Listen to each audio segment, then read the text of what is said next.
and welcome aboard the Walt Disney World Transportation System. Please stand clear of the doors. Por favor, manténganse alejado de las puertas.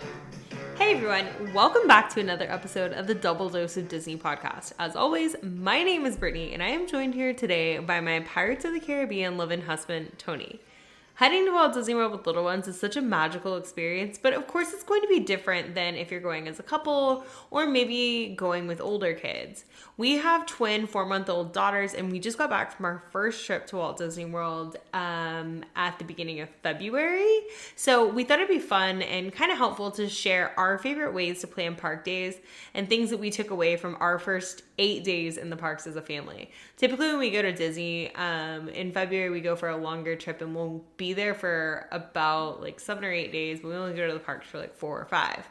But with the girls this time, we took advantage of getting to go into the parks every single day. So I feel like we learned a lot along the way, you know? Oh yeah, you learn a lot no matter who you're with or what trip it is with, how many people you're with. This episode is not exclusive with kids too. I was saying, you can incorporate this trip into just going That's with true. a bigger group, more people, not just you two. It's always gonna be different. So if you see a kid, you can always preface it like with more your family, your extended family, more Right. people, same thing. Yeah. Yeah, like we were actually talking about it last night. We're planning a family trip with my parents and my brother and sister-in-law for next year. And so we were talking about, you know, it'll be different. Like we've never gone on a big family trip like that. But just We don't allow people to come on our trips. No, they should feel very special. No, I'm just totally kidding. But no, we really haven't ever gone on like a family trip with anybody else or a trip with anybody else to Disney World. We've met up with other people there, but it's just like this time, like we had always gone to Disney in the past as a couple. We started out going for our anniversary, and then it was always just Tony and I. So this past trip, when it was Tony and me and the girls, that was new for us, and we learned a lot. So I'm excited to share what we learned.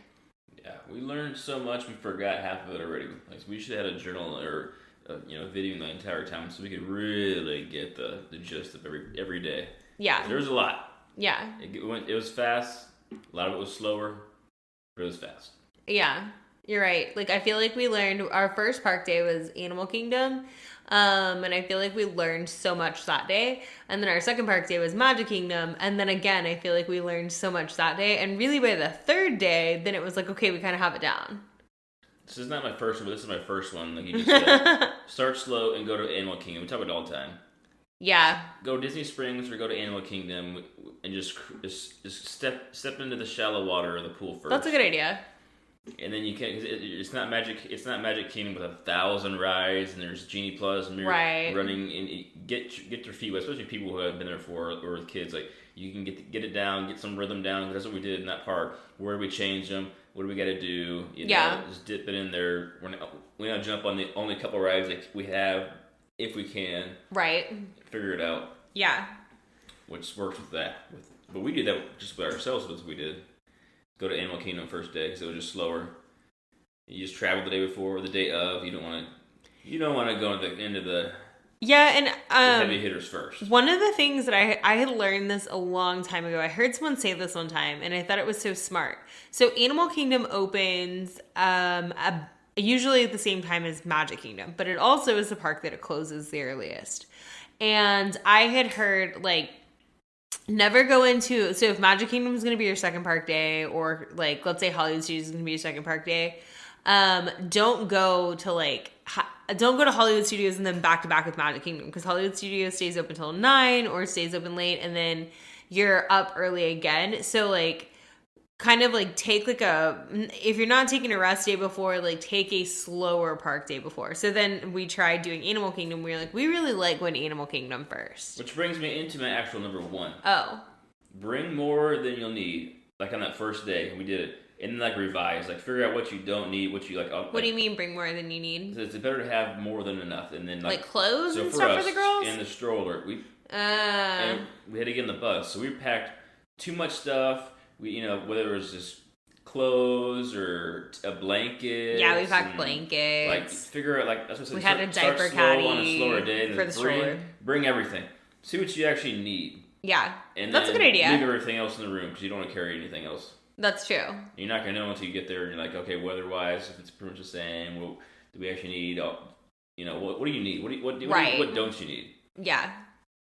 Yeah, that's true for any too. party, any kids, anything. That's just what do we need every day? What don't we need? Yeah, no, that's very true.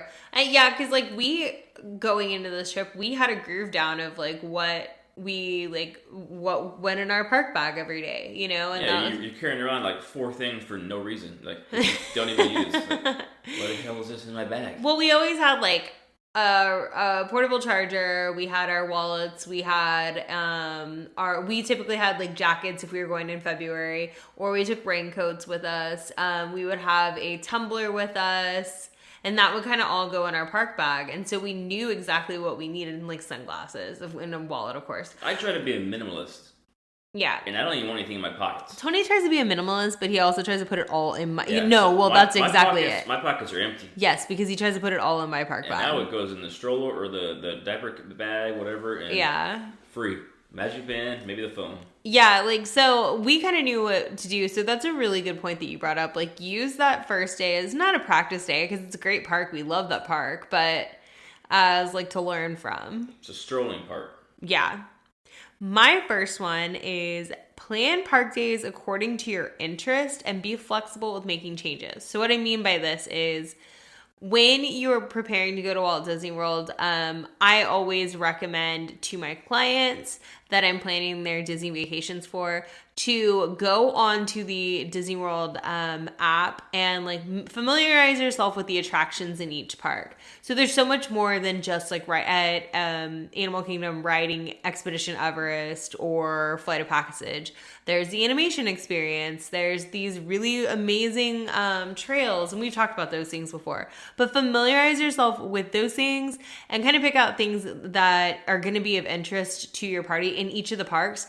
And then like plan your park days knowing like these, like plan your park days kind of like in order of, okay, like maybe you get there first and like Tony said, you want to dip your like toe into the pool that first day, and then the second day you want to go to Magic Kingdom because you got so much you want to do there. Really kind of like, or maybe your kids are more into Star Wars, maybe they're a little bit older, than they're not babies and they're a little bit older, like maybe you spend more than one day at Hollywood Studios. For us with the girls, that was one of the things that we learned based off of interest and really their ages and stuff.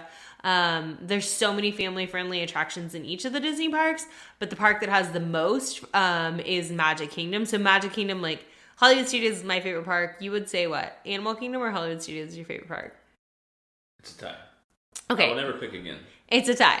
But after this trip, like, I mean, we love all of the parks, but after this trip, like Magic Kingdom is really the park that we always loved that park, but we love it more. You know what I mean? Because it's kind of like that's where the girls are at. You know what I mean? Like for like their age. So basically, my number 2, the number 3, it merges with this one. You basically are still, which I never thought I would say my entire life, but do multiple park days on your favorite park. Yeah. That's basically what you're saying, really, in a nutshell. Yeah. Like, especially, like, we became pass holders this time, and like the stress was off. We stayed next to Epcot too, so whether the girls got cranky, it was just too crammed. We were just kind of done for the day. Cruise out, come back in, go to another resort, eat lunch, do whatever, then come back to Magic Kingdom. Where was your favorite park?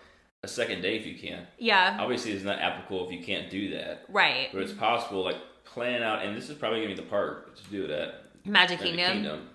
Yeah, because Magic Kingdom's got like 20-something attractions. It makes your entire trip and day less stressful because you're not having to just run around and figure everything out and be stressed out. And it's like, we get this done, cool. If not, we'll do it tomorrow.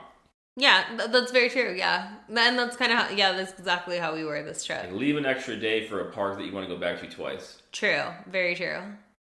Yeah, I think that's a good idea. Like I think the only park we didn't go back to was Animal Kingdom. Yeah, it's not going to be Animal Kingdom.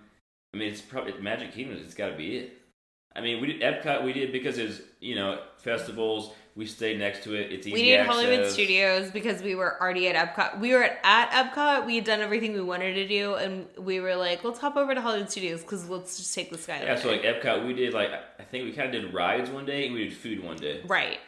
So like that's another way to do that 2 days. Yeah, and then or half days, whatever you want, Yeah, and as we're talking about it right now, when I was planning our first trip to Walt Disney World, there's a book called The Unofficial Guide to Walt Disney World. A lot of people don't read like the guidebooks or things anymore because there's things like podcasts and vlogs and stuff like that. But there's still a really great resource. I used to buy one every single year, even though like I know these things. But one of the things that they do in those books, like what you were talking about, is they'll break down each of the attractions in each parks, and then they'll say like what, based off of kind of their research, what age groups that attraction will appeal to. And it breaks it up into like preschoolers and stuff like that. So that's a really cool thing that you could look at too if you're really trying to get that information. So I was thinking about it. So basically just have park hopper. Yeah. I mean, you could like really just schedule it out as a second day in a park. If you have park hopper, then that really takes out the stress. Now That's true. You can go do whatever you want to do when you want to do it. Yeah, and I was looking at Park Hopper. So I was looking at Park Hopper yesterday. I think for 2 adults and 1 child. No, I don't remember. I was looking at Park Hopper for a family that I was quoting yesterday, and I want to say it was like $300 extra. But I want to say they were going like 5 or 6 days, and it was 4 adults. Yeah, so or 4 children. However the math works out, whether you have Park Hopper or you add an extra day to have that, extra park day where you want to leave it to go. To me, the nice thing about Park Hopper, I was never a proponent of Park Hopper before. We had done it, and I just felt like it's a little bit more stressful because you have to leave one park, and then you have to factor in transportation time to get to another park. That's half our fun a lot of times now. But yeah, Disney also changed it too. Like when we had Park Hop before, it was the park hopping rule. Like couldn't hop till after 2. Now you can park hop at any time that you want to. So that's really nice. Plus too, like you just said, like, okay, let's say Hollywood Studios, the only thing you didn't get to do was the Indiana Jones Stunt Spectacular. So, but you really want to do things over at the Magic Kingdom still, you can go to Hollywood Studios first thing in the morning, go to Indiana Jones Stunt Spectacular, whatever time it opens at, the first show, and then spend the rest of the day there. And like you said, like, otherwise, you're going to miss out on one thing or the other, That's a good point. Well, I think what you were talking about, like, know the rides, or were you saying that? I said kind of like do research on like which attractions are in each park. It wasn't really necessarily like a priority for us. I guess it was like know what your kids can ride. For us, is like what rides can we bring the girls on? Yeah. Do we have to have them actually facing out? We had heard that, yeah, and that wasn't true. Doesn't matter. But also that just know like for us, which rides can we take the girls on, like, and holding them? Yeah. Like, or else when you get there, you're figuring it out. You're high, or whether you have kids with the height issue, whatever it is. True. Like, just know ahead of time. Yeah, most of the attractions at Disney don't have a height requirement, but there's some of them do. And then, like you said, like we chose to carry the girls, wear them on to all of the attractions that we could. I don't think The girls rode Pirates of the Caribbean 2 times at 3 months old. Yeah, they rode Peter Pan's Flight. They rode Pirates of the Caribbean twice. They rode the train. They rode Little Mermaid. They rode Finding Nemo. They rode nothing at Hollywood Studios. No, the only thing in Hollywood Studios did it was a Frozen sing along, and they love the Frozen. They did the Frozen ride. They did the Frozen ride at Epcot. I think that was it. Yeah, I feel like there was something else that we did, but we didn't do 3 We met Mickey. Yeah. No, we didn't do 3 Caballeros. We didn't ride Remy's.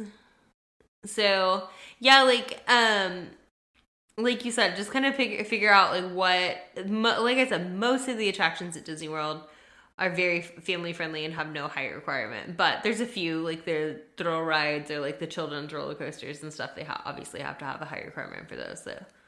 So well, all the roller coasters do. Yeah, all of them do. Yeah. My next one is pick 3 to 5 must-dos in each park or things for the day. I won't say 3 to 5 must-dos for the day in each day, and then all the rest of it is gravy. So what I mean by that is pick 3 to 5 things that you have to do that day. Like, let's say you're going to Magic Kingdom one day, you're going to Epcot one day, Hollywood Studios one day, and Animal Kingdom.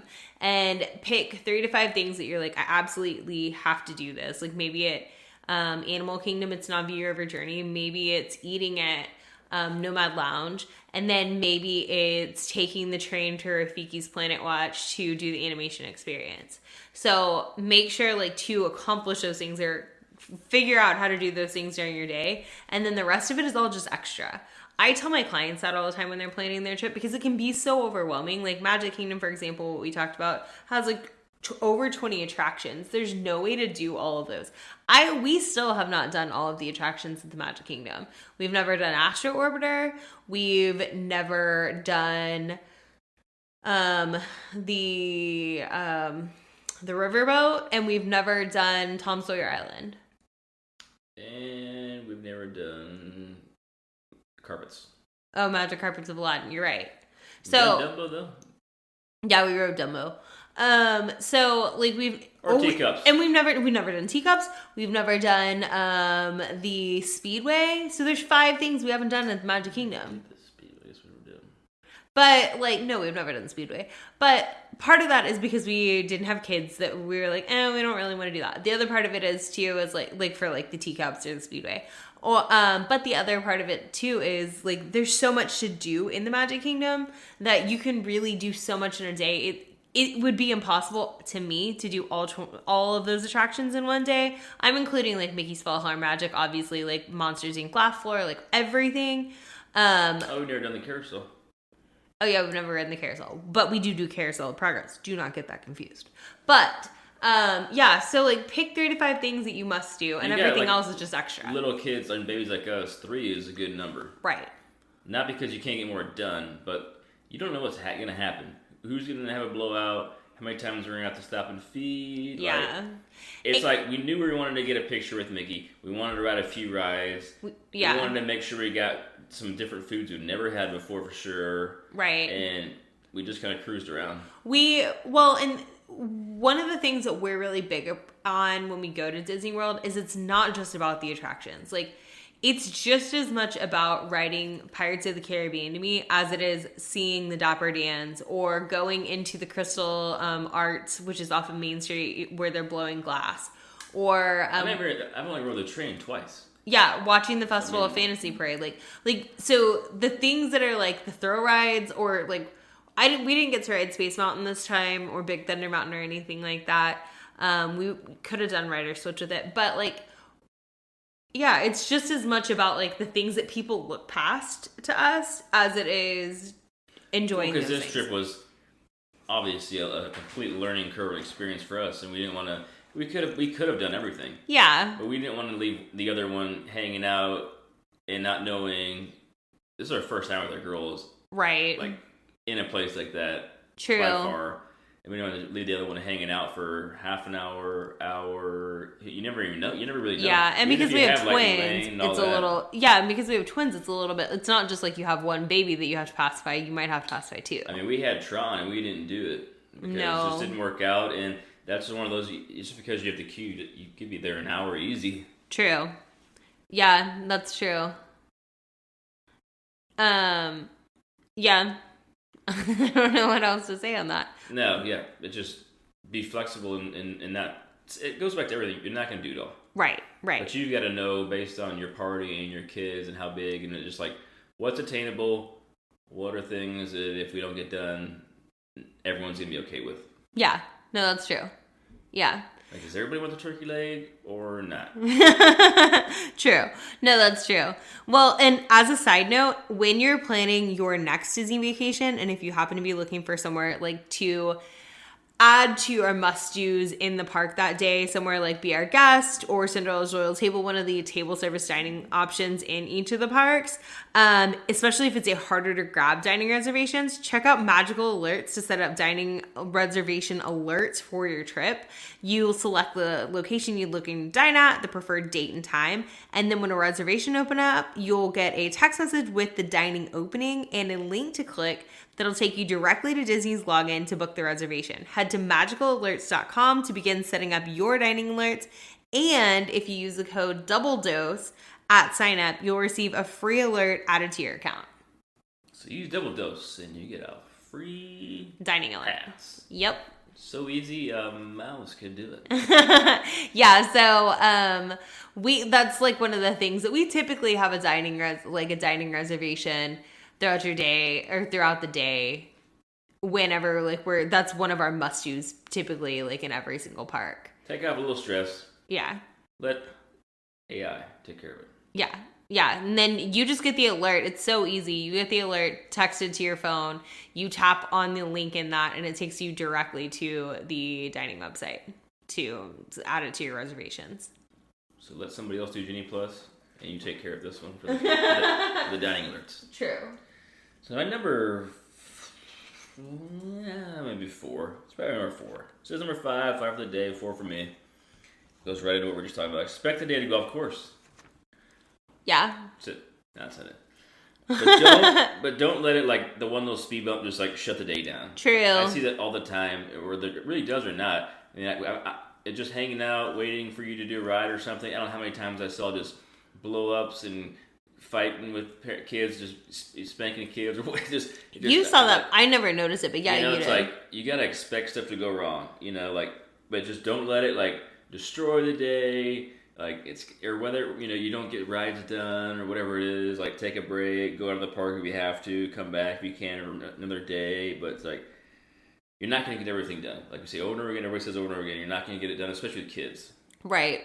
We slowed down a lot, and we were okay with it because we've been there, several times. Yeah. And we were okay with that. But the day does go so fast, though, too, because you have less time for everything, too. I think it's weird. It's a weird combo. And I think what you just said, like, I think that's probably hard. Like, we are very fortunate, and we don't take that for granted that, I was crying actually about that yesterday. I just truly feel so grateful that we get to go to Disney World. We get to make a Disney podcast and get to help plan people's Disney vacations and all of that stuff. But also too, like, if you've never been to Disney before, you are probably just as excited as your kids about going to Disney for the first time. So in that instance, I can see where that would be hard for, like you said, like expect things to go off course and stuff, because that parent probably really wants to get on Space Mountain, and if that kid's having a meltdown, you know what I mean? Like, I don't know if everybody goes into the trip knowing this and expecting that, though. I think a lot of people that have these crazy breakdowns or things like it go wrong and it ruins it, it's like because they really have that schedule in that piece of paper and like, here it is. Right. This is our one time we're doing it, and it's like, that's fine, but it's not going to be, it's just not going to happen. Yeah. Well, and I had read in the unofficial guide to Walt Disney World one time, this was a legitimate story from that book, so the people who own an unofficial guide also have, I don't know, they have like they own touring plans. So, they get reviews from a lot of people and stuff. And somebody said that they were literally hospitalized with like a panic attack during their Disney vacation because they were so fixated on sticking to the schedule. And I remember, like, after reading that, because I can be very type A, and I remember that trip, like, I had, like, 2 dining reservations at least every single day of our trip. And then I learned, like, very early on, like, make all of your plans ahead of time and don't be upset if they, like, don't pan out, Well, it's like we still wanted to do as much as we can no matter what. Right. I had Genie Pluses as far as how we could get them and stacking them and all we But could get I think them. we stuck to those, didn't we? Several of them we didn't even do. Oh. We didn't do Tron. I mean, We didn't ride Haunted Mansion. Rides yeah. are going to go down and things like that. Like, it just, if you don't know, that's where I think it just becomes a nightmare because you just think everything's open. You don't even look at fireworks. A lot of people probably don't know it's kind of a nightmare at fireworks. Where you can go, where you can't go, where it's blocked off, how far you got to advance. Yeah, the crowd flow is not great. So there's a lot. I mean, this is too much. But Disney creates like a different animal of people because it's just like everyone's type A. Yeah. Everyone's schedule oriented, but there's so much money involved here. That's why that's where it comes in. Like you're spending so much money. Like I heard that one several times. We're spending so much money for this trip. We're going back home right now, though. Even that, like, we're just several times, and it's just like like you just gotta expect failure, but it doesn't matter because you just gotta think of, like I said, where you're at, who you're with, and like just see everyone through like the eyes of everyone you were there with, like your kids and everything, like like where you're at. No, you're right. And I think, like, going into the trip, perfect example, Tony had said on the episode what we were most excited for our next trip, that he couldn't wait to see the fireworks. We never saw the fireworks one night. Anywhere. And we didn't expect that. We expected to still be able to see the fireworks. And then we got there and we quickly realized, like, our girls are very much like creatures of habit, as they should be. We almost had a meltdown because of that. Yeah. They had a meltdown. As we should be. We Like, spent too much money to come here with fireworks. But we didn't say that, but that's what we were thinking. they're very much creatures of habit, and they were ready to go to bed. And, like, they'll be troopers and sleep in their stroller most of the day. But, like, there's a point where they're done. Yeah, And we could have pushed it. It just was not worth it for us just to see fireworks. They're not even That we had they're not seen seeing it. before. They're not enjoying it. It's just about us, which is fine. But it's like, no, it just wasn't. We'll be back another time, and Yeah. we drove for them too. I see like what you said. Like, if this is your one and only trip, I see where that's hard. And so, Then you like, just got to plan for a long trip. That's all that comes down to. right. Then you don't have to worry about it. Yeah. Then you can come back multiple days. We're talking about, Or you take, like, your parents with you, and you have Yeah. an extra set of hands to take them back, dump take the kids back to the dump room. the kids with your parents. Then you can do whatever you want to do. Yeah. Done. See you next time. And there are a lot of families that, like, they take their, like, grandparents or something. Like I said, we've never traveled with family before. Bring as many people as you can. To Disney, yeah. And then So just be like, oh, I gotta go to the bathroom. I am really excited about that. Like, so we're going for, like, my mom's fifth birthday. My 55th times 5 is 6. yeah, my niece's 5th birthday, my mom's 60th birthday. Holy shit! And- You said it on the air. I know. She doesn't listen And anyway. I think she does. And, like, but what I was saying is, like, it will be really nice, like, because right now Tony and I don't ride attractions together anymore if we go to Disney. So it'll be really nice. Yeah, we did. Well, but I'm talking about, like, It was all 4 of us. I'm talking about, like, Space Mountain or, like, a thrill ride. Like, we can't ride thrill rides together right now. Like, when we rode Guardians of the Galaxy, we couldn't ride together. No, so yeah. So I said it'll be really nice that, like, my mom can, like, stay with the kids, or we can take turns with, like, my brother and sister-in-law with their kids or whatever. I was reminded of the thrill ride. You can say this on air that you dipped out on. Expedition Everest. It was basically just a walk in, walk on the road, the ride, and I got back and nope, you were Look, not doing it. I love riding roller coasters, but part of the thing that I really love riding roller coasters, like Everest or Rock and Roller Coaster, or Tower Terror is not a roller that your coaster, but it's a safety thrill net? ride. No, it's just more fun with you. I'm your safety net. So I was like, yeah, I feel more Who's comfortable. gonna talk me into this? I'm talking myself out. Yeah, this because ride. that's exactly what I do on some Uh-huh. rides. I wasn't usually like, I'm a little tingly, but you're the one who's just freaking me out for no reason. A ride I've already been on. No, before. but what I always do is I'm like, I don't want to ride this, I don't want to ride this, I don't want to ride this. And then we get off and I'm like, it was so much I fun. don't want to ride it either. Well, I'm gonna ride it. I did ride Guardians of the It was Galaxy. easier to ride it this time because it was a little more stressful at times. Like, you know what? I need that little thrill to kind of push me over the edge of just bringing it back. You think it's You more? should have told me that. It's more. I did right when I got off. I'm like, I need a thrill. Yeah. It pushes you in a different realm. Well, that day when we were at Animal Kingdom, that was our first park day, like Tony said. And that day was stressful because we were just trying to, like, it wasn't stressful. Normally- we were just trying to, like, that park is so relaxing and we were just trying to figure out what we were doing. Normally, you have so much time on your hands. You're like, all right, so do you want to ride it now, or do you want to come back later and try it out? And this one's like, if we pass up now, I'm not getting back on it. So there was no questions, don't know pass go. I'm on, boom, rode it, done. But at the same time, the parks were way more crowded when we went this time than I think I've ever seen them. That's what everyone's been saying lately. Yeah, which is wild, but I don't know. My number 6 actually flows right into that. You're number 6 total. Or our number 6 total, I'm sorry. probably number My 8. number 3. Use sleep time to do rider switch attractions. So exactly on our You day, gotta be strategic with this one. on our day at Animal Kingdom, we were learning a lot of things, right? So we rode Dinosaur. What we should have done is, the girls were awake then. They were awake when I got out. So I went first. If you don't know what Rider Switch is a program that Disney has for parents just to use like this, or like a party where, let's say the kids aren't tall enough to ride or they don't want to ride. One rider can go wait in line to get on the attraction. You let the cast member know and they'll give you like a little card. And then the other rider will wait with the kids. When the first rider gets off the attraction, then you pass the card on, and the second rider just like gets to skip the line and go straight onto the attraction. Or if this one doesn't have rider swap, you can just go wait in line, and if it, or has single rider. Yeah, you can But, do like, single rider Or too. even like Everest, it has nothing. Everest has single rider. It does. I think Uh-huh. I just went this normal line. No, you did. But even- No, you had a lightning lane. Even then, like if you're by yourself, they'll always be calling out, "Hey, any single Yeah. riders or whatever," and then you'll always like skip a few people up or 10, whatever it is, and fill a spot. Yeah, so like if you're using a lightning lane, you don't have to do rider switch because you're pretty much just walking right onto the attraction anyway. I actually asked when I went to ride Dinosaur and they were like, you don't need rider switch for this. But if you don't have lightning lane, that's what you would do. What we learned though after that first day, so the girls were just kind of like, they should have been sleeping in the stroller, but they were not sleeping in the stroller whenever Tony was riding it, so meltdowns ensued.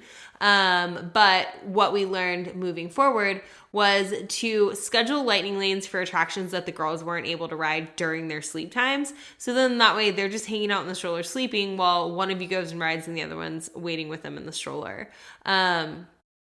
We also prioritize like taking them out of the stroller and putting them in their carriers during the times that they were awake so we could all ride attractions together. Well, that's what we learned. Yeah, is carry them on as much as we can. Right. Because getting them in and out like didn't work as good. But yeah, Disney makes you be so strategic in life. It just rolls. already was this way anyway to begin with, and it just makes it even worse.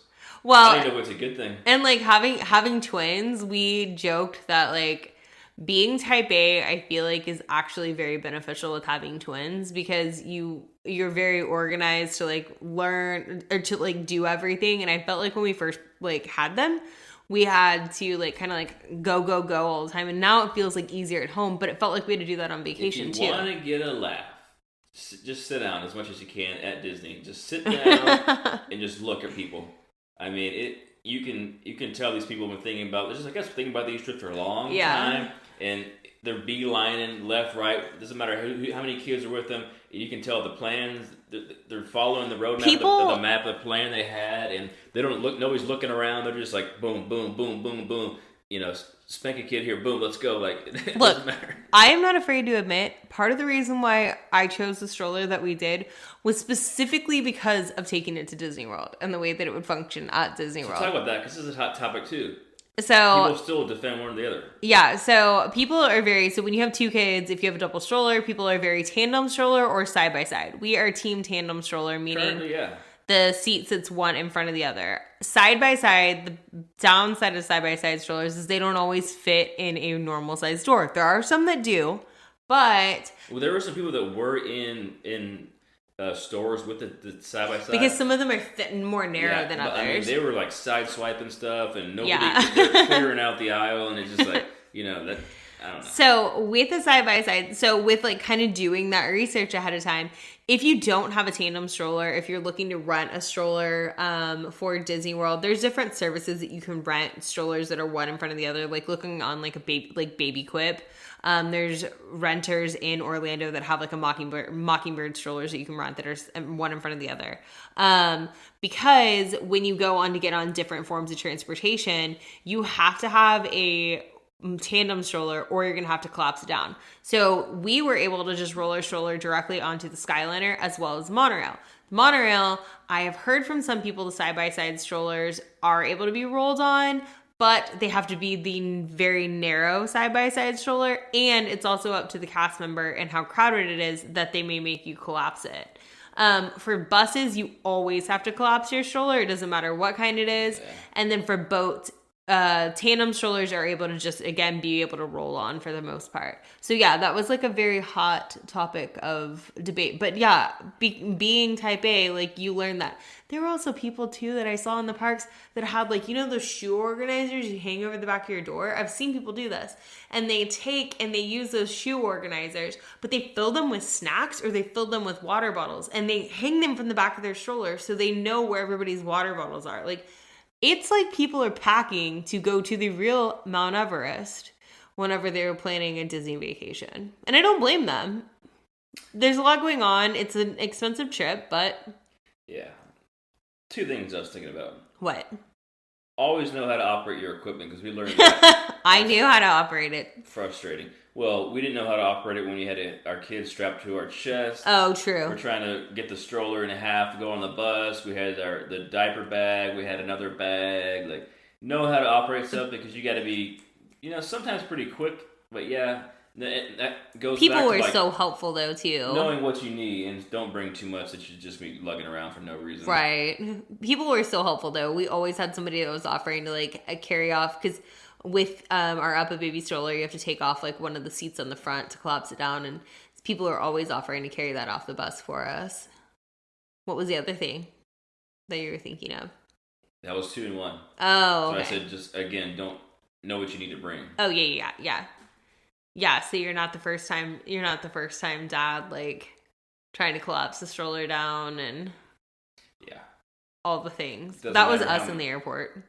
Or first time visitors. It doesn't matter. Like if you got 2 handfuls of stuff and carrying a kid. True. Makes for a long day all day. Yeah, and definitely like plan to use the baby care centers as much as you can. Plan for like so know where they're at. Yeah, sure. And if you find a quiet area of the park and your kid needs to like take a nap or take a break or something, like don't be afraid to like hang out in some quiet area to kind of like get that like what do you call it, like the sensory overload break. And in the baby care centers, maybe you have kids that are a little bit older, they don't need to be changed in there or anything like that. There's also rooms in there that are quiet rooms, and they specifically make that atmosphere like very quiet and relaxing so that you can go in there and take like sensory breaks and stuff like that. At the end of the day, you can make any trip perfect. Right. Quote unquote. With any size of party, with any age of kids, I think couldn't have brought her as much younger. Unless we just took them straight from the hospital. It's just a Disney way. You've got to just plan, and have a B plan, and then get ready to throw some of those out the window and just maneuver, and just don't ever take the smile off your face regardless of what's going on. Overall, I would say our trip, that was our perfect first trip with our girls, because that's just my mindset. But I would say that there were things that were unexpected that I didn't expect. I didn't expect us to be back at the resort as early as we were every day, or not having, we went into it with like very few table service dining reservations, but I expected us to make more of them.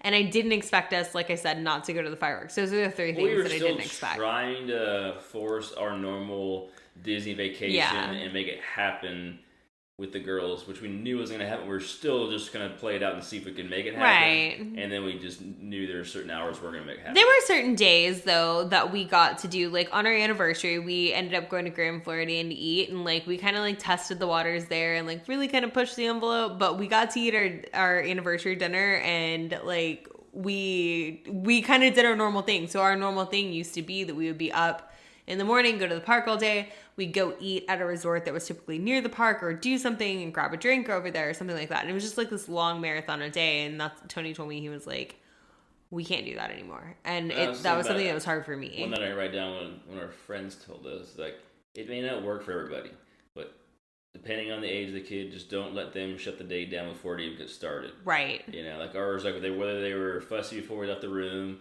we wheeled them out, got the day going, they started looking around, they fell asleep, whatever. It's like, don't shut the day down because of some little speed bump. But if anything, just maneuver the day differently. True. Yeah, and like with our girls, like I think that's kind of, Tony and I were having a conversation like before we started like recording this about like, I think that's our girls' personalities though. Like they personally like to be more like on the go. Yeah, you gotta know your party at the end of the day. But, so yeah, that's kind of our girls' personalities at home and away. Like they kind of like to be like going. But whether you just go back to the resort or something, like we don't just be like, we're done. Right. No. Way too much money, way too much planning. Just like go, just maneuver to something different besides rides and like, you know, the high intensity things and the sensory overload stuff, and just like. Yeah, there's areas. Scale it down for a little bit. And there's areas like in each of the parks that you can find quiet things to do. Maybe it's going over to Tom Sawyer Island, which is like a quieter area, or there's an area in Storybook Circus on the backside of the big circus tent that's a quieter area. Epcot's the only park that I feel like is harder to find like a quiet space, but you can still find one. In the evening, during the day, it's easy. Yeah. Really thinned out. So that is going to do it for this week's episode. As always, be sure to give us a follow at the Double Dose of Disney fam on both Instagram and TikTok to keep the fun rolling. And please leave us a rating and review on your favorite podcast platform. That goes so far to help us continue growing our audience. We will see you right back here next time.